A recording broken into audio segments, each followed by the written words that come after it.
Let's start with the first mistake almost every student makes: rereading. Most students open their notes, read a page, then read it again and again, hoping that repetition will magically make the information stick. It feels productive. Your notes look familiar. Your brain says, "Yeah, I've seen this before."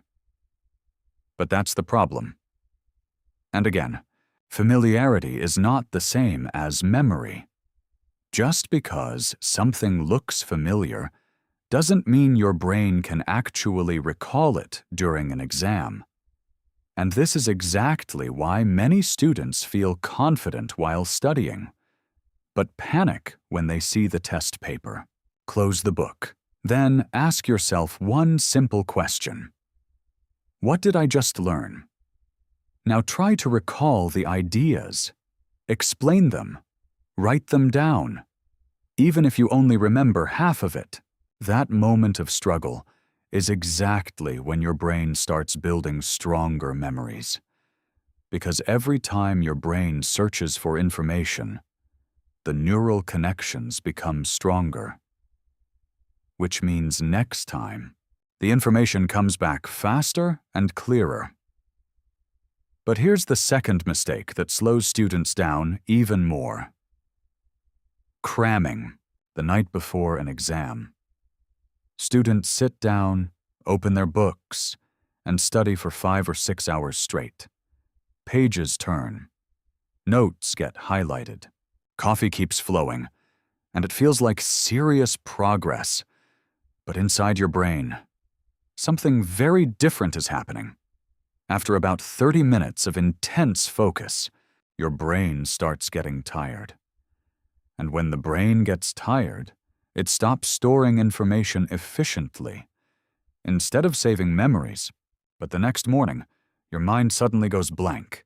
You recognize the words, but you can't recall the ideas. The smarter approach is something called spaced repetition. Instead of forcing your brain to learn everything in one sitting, you spread learning across time. Study the topic today. Review it briefly tomorrow.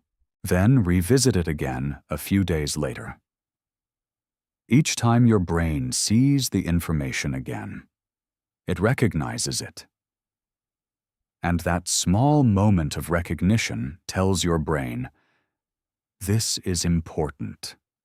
So the brain moves the information from short-term storage into long-term memory, which means you remember more, while studying less.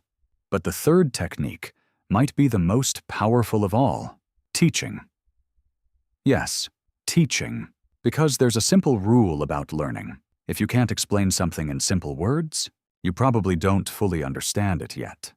This idea comes from a technique used by physicist Richard Feynman. After learning a concept, try explaining it. Explain it to a friend, explain it to your phone camera, or even explain it to an imaginary student.